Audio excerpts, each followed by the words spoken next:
for game number 2. Purple start here for Saksha. Yep. While Sensui goes for his orange with a little bit of help from Oheb. Let's just say the Matilda Faramis plus the Fredrin trio is such a wall that it's so difficult to defeat. But let's just look at what are the good stuff here for the side of Team SMG. They have Bruno Rafa, which is a very strong classic combo. That if they play properly, they might just go for the siege. Okay. Flicker? He's not gonna commit. Close He's not call. gonna commit.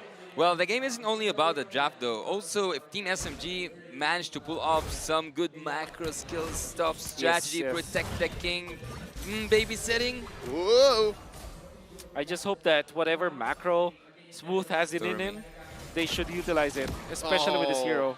That's the second time Team SMG almost got someone down, almost took first blood off camera. Well. Barely missed it. Here it is in front of our eyes. A Smooth drawing first blood on Agent Zero. Managing his business in the dark. Yep. A very important kill. So, okay, so not obviously the team fight is BLACKLIST International. It's far too easy for them to execute.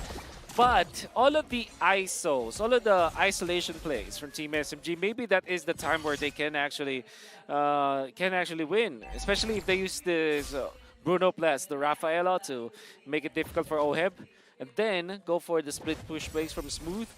Maybe, just maybe, that is their win condition. It's a very tight win condition, but there is a chance. I'd like to concur. Anything less than a big 4v4, 5v5, Team SMG can capitalize. They're up by about 500 gold this time around. 50-50 call here on to the first turtle of the game. Saksha has his heavy spin locked and loaded. Look at this. A lot of members of BLACKLIST present.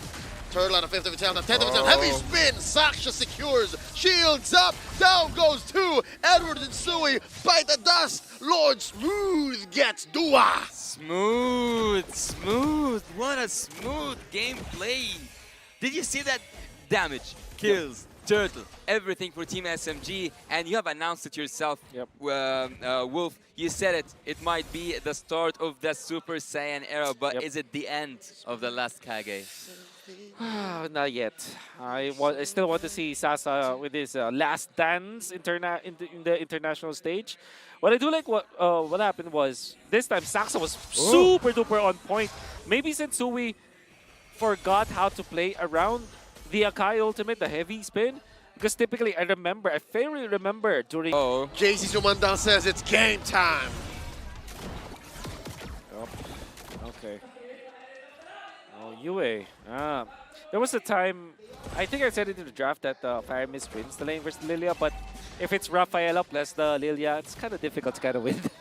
I don't think anybody wins against that. That's the strength of the Rafaela, winning the mid lane. Ooh, Guiding Winds on out. I think BLACKLIST International just finding their footing again. That was an amazing early game by Team SMG. Yep. Yeah, I think the Team BLACKLIST International need to find their own tempo once again. They kind of lost it by this turtle. There's a Shadow Stampede displacing a bit of Team SMG there, but they understand that they're ahead here. 2K is nothing to scoff at 4 minutes. What you want to do if your Team SMG is to rid this Fredrin off of the jungler creeps. Utility jungler versus utility jungler. It's all about the XP. Oh, cycling Eagle. All about the levels for both junglers now. Sensui gets bullied out of the turtle pit. An immaculate pull by Saksha. There's no way, they're so far away. Look at this, the collapse, the pull. Smooth looking for targets. Edward gets pulled back. Oh, Smooth wants to take one down. Look at the back. Sensui controlling that short bush. Gets spotted by Stormy. The rest of Team SMG off to retaliate. Turtle gonna go over to the Malaysian squad once more. Saxa uses the retribution so they cannot invade the purple buff, but nonetheless, they take a very good fight. Good pokes camera from Team SMG. And overall, good positioning camera from Miko. He provided the vision for everyone from Team SMG. That's why the decision-making from the Malaysian squad was much better. It's perfect vision, perfect information. And with BLACKLIST International still squirming, still scrambling to find their footing once more in this early game, Team SMG are poised to succeed. They can keep going. They definitely can. Well, look, actually after helping Bruno during the draft phase, and now seeing that Bruno gold is that good, I think that Team SMG are on the right path the path that Coach Bao have drawn for them. And Saksa so far, I think that even though he is the Akai, one of those who are dominant when it comes to neutral objectives, still, Sensui, you guys said even under the heavy spin, he can reach you out. That's right. Which He's got means, yeah, the Lord Dances will be the choice now for Blacklist. I think that during MPLI, there's one thing that I saw from Blacklist International, which is I call it the ADP, Anti-Disaster Protocol. Which generally happens is that they're so good at recovering when they're down like this. And what they do is they don't how to say this? They're not anxious to kind of recover.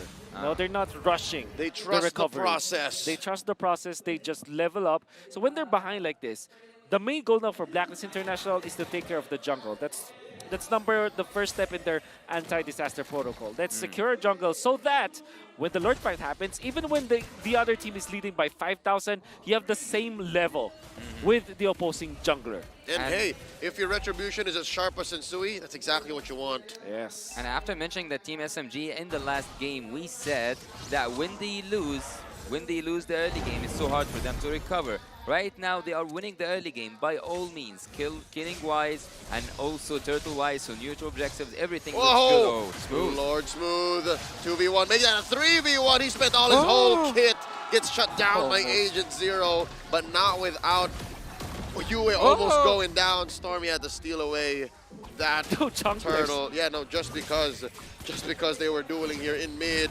Yep. Look at Sensui. A lot of levels, a lot of EXP ahead of Saksa. This is the ADP, everyone. Necklace of Durance coming from Miko earlier on. It's still minute 7, and I think that Team SMG are again going into the right path. But Team Blacklist, as you said, they have this. You call it ADB. So ADB, they are actually taking turrets. Did you see that slide? He came from like the bot lane to the mid lane, free ride. Yeah, that's the in-game sound. Guiding wins again, the mobility that's provided by a Matilda. And they're able to, again, not just farm up for Sensui, keep his retribution sharper, but even shrink this gold lead down to about 1,500. And they're protecting their main artery in mid, blasting all these minions from Team SMG. How else would Brody react, right? Only that. Any other hero, actually.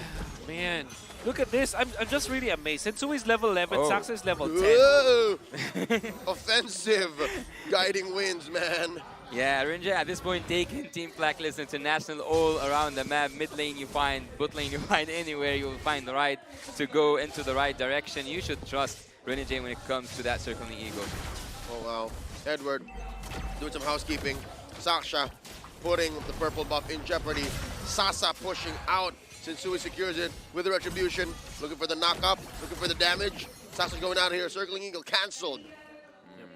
This is very foreign to Team SMG, the way that they are leading and controlling the map. They got 3 turtles. But come the next Lord fight, they will not have the right amount of retribution against this Fredrin. Fredrin is looking to be a level ahead of the Akai come the first Lord fight. However, though, I'm gonna say they still have the heavy spin, so which is a big factor in these Lord dances. But is this the first time so far that we see Team Blacklist International under pressure? Ouch! I mean, quick answer, no. They have faced adversity all throughout their careers, all throughout their run, even as this lineup alone. But just the same, what happened to Oheb there? I missed that. Team SMG blasting this Lord, blitzing it. Wow, the blink of an eye, you'll miss it. Sasa scores. I wish we could have seen that, because that was the best play the Team SMG could have done. I mean, they might have committed the ultimate coming out from Miko with the flicker as well. Very deadly with that, and they have the burst anyways. Combined the Bruno plus the Lilia, that's a lot of like burst damage that you can take out with just the Holy Baptism. And by the way, the Baptism is such a strong CC. It's a long duration ultimate, actually. Yeah, I think that the best possibility that Team SMG can pull off here is make Team Blacklist International go behind their inhibitor turrets. So it's not a possibility to see a finish, but more of a, if you take the second or secondary turrets, you're fine. I remember when we talked about the draft a while, it was an impregnable trio from Blacklist International. And we said that the main win condition for Team SMG will be pickups. And so far, they have been doing that in the past 2 minutes. They're slicing and dissecting Blacklist International, forcing them to disperse and have the advantage now. And right here, we see a lot of pressure from top lane. Heavy spin, the perfect dispersion. Oheb. You're gonna get one. Oheb gets popped. The Hitman far away from home. Big ol' CC, top lane. Blacklist International scrambling. Whoa. Team SMG not gonna go down so quickly. They're underneath the base. We're going to game 3. We're going to game 3. Oh my God, still moving under gunfire. SMG ties the odds. What a beautiful ultimate coming out from Saksa in the end. For some reason, he's able to disperse the members of Blacklist International with Oheb away from Yue.